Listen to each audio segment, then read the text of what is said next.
Hey guys, and welcome back to another Nani Network short. In today's short, we're going to be talking about the two My Hero Academia OVAs that just dropped. So let's just get right into it.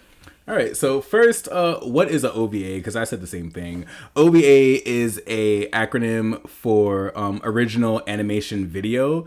These are movies and or series episodes that are dropped solely for household view. So it's not like a part of the series, and it's not like going to the theaters. It's something that was dedicated just to be like basically a little gift for fans of the shows. So My Hero dropped two more, and they're basically filler episodes. And one thing to say about My Hero is like they really are a product of the anime's past, like the Dragon Ball Z's and the Digimons, the Pokemons, where they have like these long drawn out fights and about 1,000 fillers. And, you know, let's not forget Naruto, you know, so even the fillers in My Hero are like one episode long. I think the first season they had like one filler when the class went shopping, and that was like about it, you know? And their fillers are like fulfilling to me, like, yeah, and like, you know, because they're so far and few, you kind of almost crave like these filler moments where it's like, okay, let me fall in love with the characters a little bit, because that is what fillers do, but we just don't want to be drowned with them. So they definitely are more couth with how they put their fillers out, and they know how to keep the fans' attention, because this is exactly what these two OVA episodes are. It's like, okay, we're in our downtime right now, so let's spark it up. I want to say, I could be incorrect, but I want to say that it's even making up for so we know that due to the coronavirus that the movie was only in theaters briefly. So I feel like it's giving fans like a little something. Like give us something, right? Because we already had to wait like a whole extra six months for the movie. So I just think that it's like extra content, and it would be cool if it was just them being considerate. But if they just had it planned all along, then I take that back. Exactly. But one more thing to note about these OVAs from My Hero is it does not continue where season 4 left off. It actually takes place a little in the middle when they were getting right before they got their hero licenses, their provisional licenses. So right before that, they were kind of prepping for that. So that's where these OVA episodes take after place. All Might lost his the last of his powers, and before they went to the provisional license and official training. So what happens in these two episodes?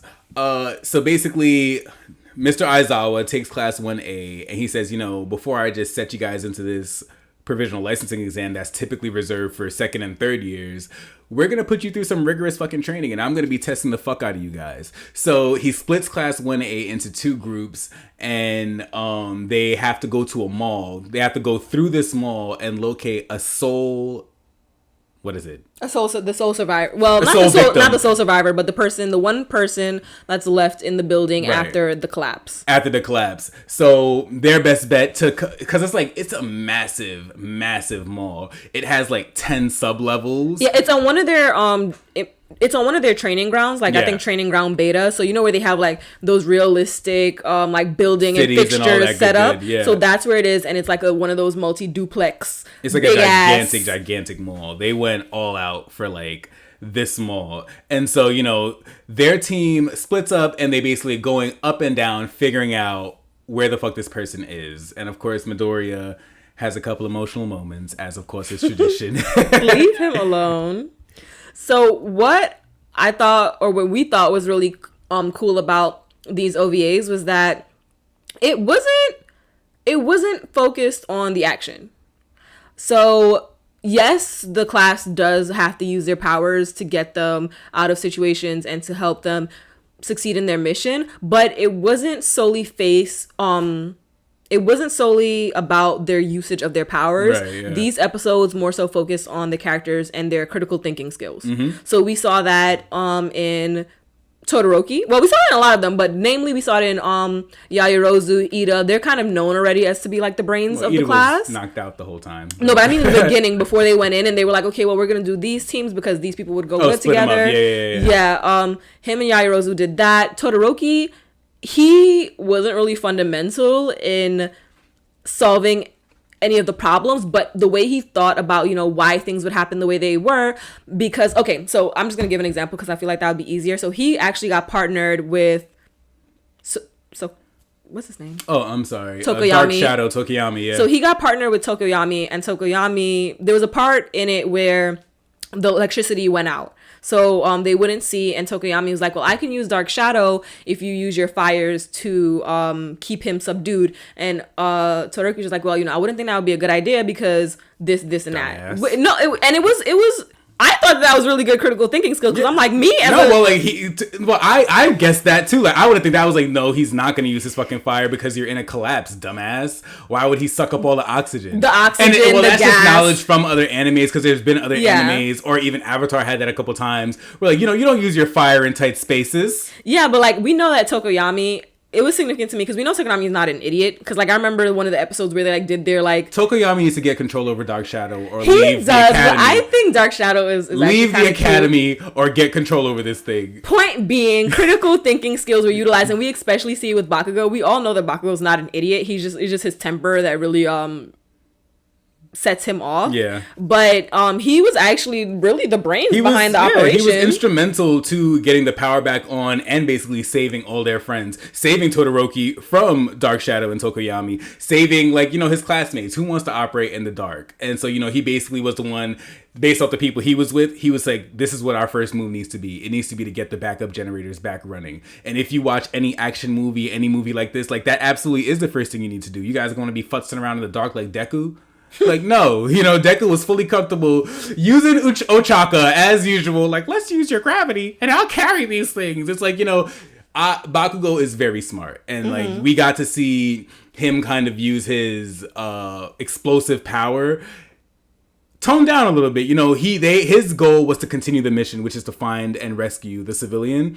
And so when they found him, he was trapped underneath the rubble. So of course, what's Bakugo's solution? To blow it up. But he took it into account again that he had Kirishima, whose quirk is hardening with him. So he's like, you go cover the doll, grab it, and while I blow it up, you take all the damage, blah blah blah, while we can save this doll. We got to see them use their powers for more defensive purposes and really get prepared for this licensing exam, because we have seen that episode already. So we know that the licensing exam was not just who knows how to use their quirk the best. It was a lot of hidden tests and a lot of different meanings, like how do you rescue this person? How do you treat them? How do you assess the situations? What are your priorities when you're put in these situations? So it kind of shows us our characters' heads in that scope, because they learned this shit in year 2, year 3, allegedly, but they're being thrown into the situation, and let's see who has the fucking instincts to make it work. And that's literally what Mr. Aizawa said. It brought a lot of things into perspective for me, because I remember in that episode when, they first rolled up and Joke was like, oh, like, why didn't you think that you needed to warn them? It's like, because I trained them, bitch. Yeah. And it makes, I don't know what came first, chicken or the egg. I don't know if these OVAs were spawned after the episodes and they're like, oh, well, this would be cute to add, or if they just had this plan from the inception, because I think that was nice, because it shows us, why they may have been so prepared. Because you're out here competing with these, second years, I think. Exactly. Everybody else was a second year, but they weren't. And we saw that they did have their challenges, but they weren't at a disadvantage. Exactly. And he even said it during those episodes of the licensing exam to, I forgot what the joke Miss hero. Joke, yeah. Yeah, Miss Joke. She was all like, oh, you're so confident in them. It's like, she's like, oh, why didn't you tell them about that? UA gets targeted first. He's like, yo, if this is going to hinder them, that's not going to do anything but scare them. But I know I trained my fucking team and they're equipped to handle this shit. So I don't need to scare them with blah, blah, blah. And I have chills right now because I love My Hero Academia and their speeches. It's everything. And that one, well, we don't know if there's more. I would love to see if that there was more pre-exercises they did before that. Right. But in that one exercise that they did, it was really nifty how it kind of was a combination. Pause. Nifty. Hold that thought. What was nifty? It was real cool. How it was basically that one task was a combination of basically, I would say, all the tasks that they were given when they went to do the provisional training courses, right? Where they had to use their critical thinking skills, where they had to rescue a survivor without injuring them further, right? When you had to work with teams that you weren't knowing that you were going to be working with. Exactly. So, and even when you're out, you still have to support the people who weren't. I think that has a lot to say about Aizawa as a teacher, which I was obviously, he's a good teacher. He cares about his students, but just his foresight and in the task that he makes them go through, it's all just to make them stronger. And he says that at the end, right? Like, I'm not going to give you anything that you shouldn't know or that I don't think you can handle. Mm-hmm. Wow, we sound so sappy right now. But no, it really does that to you. The next thing that we were going to talk about is the characters being followed. Mm-hmm. So, as we know, Class 1A is the main gaggle of kids that we're following for the majority. But we've seen through the course of these 4 seasons that they're highlighting certain people, and this time they kind of blatantly did it. When they separated Class 1A in between Team rude. A and Team B, rather than like split up our faves, we had, it was Midoriya, Deku, Todoroki, Ida, Yaoyorozu, Ochako, Froppy. It was all the main people who we've seen have Kirishima. All the people who we've seen and Kiminari. And Kiminari. Everyone who we've seen level up. And like, when Kiminari went against that other electricity user, when Todoroki had his awakening and now he uses fire. Or when Kirishima used his hardening times 3000. Like, all the people who we've been following and have been pivotal, they were the only ones who we saw during these 2 OVA episodes. And I immediately noticed that. I was like, okay, so y'all are just being shameful with the others. It was rude because what they usually do is that they'll show us like a half and half, like what one team is doing, and then switch back to what the other team is doing. But they didn't even show us the other team, so it didn't even look like Aizawa cared. Was this going on at the same time? That would be concerning because what the fuck? Because based off the quirks that are here and they're struggling, I'm a little petrified to know what's happening over there with fucking Mineta and his purple balls. Stop it. But like Elijah said, like usually when they divvy up the teams, they'll divvy up the characters that I want to say that the fans are most interested in and put half and half to keep you engaged. But I don't even see them doing like a part 2 of this OVA to see what not class B, but what group B was doing, because it's literally all the characters that you don't... Exactly. You almost don't care to watch. Wow. I was going to say that don't come to the forefront of your mind, but we can go with that. You almost don't care to watch. It's like how in the licensing exam, when they all got split up, Midoriya found Ochako, another key member, but then he also found the tape dude. Like, that made sense. Okay, bring the tape guy in. I don't care. He could be useful. Let's hype him up now that he's in a collab. But you can't throw all those side characters together. Like, one of the least interesting fights for them to pass their regents in the middle of the semester. Stop, not their regents. And they had like Mineta and this tape guy together. I was so uninterested. Oh, right. I was like, okay, you could have thrown him with Todoroki. Or like you could have thrown him with somebody else. Who, Mineta or Zero? I would hope they'd never put Mineta with Todoroki. They could have put Mineta with Todoroki and Yaoyorozu with Tape Guy. I felt like they could have complemented each other. He could produce tape. She can too. I guess. But, I just didn't know. I don't think we're going to care to. Like, it would be interesting if they would try to put out 2 more OVAs and give us the opposite side of that story. But they would have to go beyond plus ultra times to the second power. Cause like we said, there's a lot of characters on Group B that no one cares about, but then there's also ones that I personally do like. Like I like the Dupla Arms guy. Yeah, I do like him too. He's cool. I thought that there was gonna be more on that list when I started. Like, they're not trash characters, because I forgot her name, but the one who's pink and has the acid and those things, like, she's pretty cool, and she actually does test pretty well for their class, even though, like, as far as her physical abilities go. So that would be really cool to, like, see what she did, but I think that she might have belonged in this first group, too. To, like, you think so? You consider her, like, part of gang? Not part of gang, but like I would have liked to see her powers in that. Ashido, right? I would have liked to see her there. Maybe she could have melted through some of the boulders to get to Ida quicker, or blah blah blah. Like she found them because she's and Jiro, but because I feel like they usually show Jiro. Earphone Jack, like she got a little backstory and she was like pivotal in there. This is true, but and you know what? And that's what kind of makes me think, like, did they produce these episodes before or after season 4? Because season 4, I feel like Earphone Jack is about to take a step back from being a hero and become a fucking musician. Because that's what those backstories kind of told me. Like, she wants to do music, and that's what she loves. And she kind of found her passion when she finally got to perform on that stage with Class 1A. So I thought they were kind of setting her up to be like, you know what, maybe being a hero ain't for me. I got the complete opposite, because when she broke down to her parents, she said, I want to be a hero, But guys. That was a flashback. Yeah, because she thought she was going to disappoint her parents by not continuing the family business, and they're like, baby, you could be whatever you want. Well, she disappointed me by, but I think that like she realized now, like, you can have a hobby, bitch. Like nobody I don't know well, we'll see. That's what I thought they were setting up. So that's why I thought they were kind of moving her back from the spotlight. Like, don't really watch her. That's just a thought I have on it. Like, I really did think that's what I took it as. Like, they, even in the theme song, they had her singing and only playing the music while everyone was like bopping around doing their other stuff. Like, I thought they were really highlighting that this is her love, this is her passion, this is what she wants to do. So that's maybe why we haven't been seeing much of her. Well, no, not haven't been seeing much of her. That's why we didn't see much of her in the OVAs. Oh, her and the whole group B. Yeah. And lastly, was this worth the watch? Did you want to go first? Because you're looking at me like you don't want to go first. I'll go first. Okay. For right now, I'm going to say no. It was not worth the watch for me. We all know that these animes are like 24 minutes long, opening and closing included. So for My Hero, which I don't think it got approved for a season 5, but I don't think we have a date for when it's coming out. I think all this did for someone like me was get me hyped back up and really back into the series after I had just gotten off it.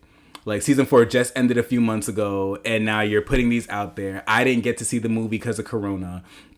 And, you push the movie back months, even though it's already recorded, subbed, dubbed, whatever you need. It's been released. It's been released. And, I just think it was untimely. I just don't think this was the time for them to put it out. It was really cool to see, and I definitely did gobble it up. But now I'm just here left wanting more again. And it's messed up. It's messed up to me. And, the movie's still not out. We still got a few more weeks, honestly, till the movie comes out. So it's like, no. I don't think it was worth the watch in that sense. Elijah makes a very good point, because it's just like, yeah, it's like if you're thirsty in the desert, somebody offers you like two sips of water, are you going to take it? Yes.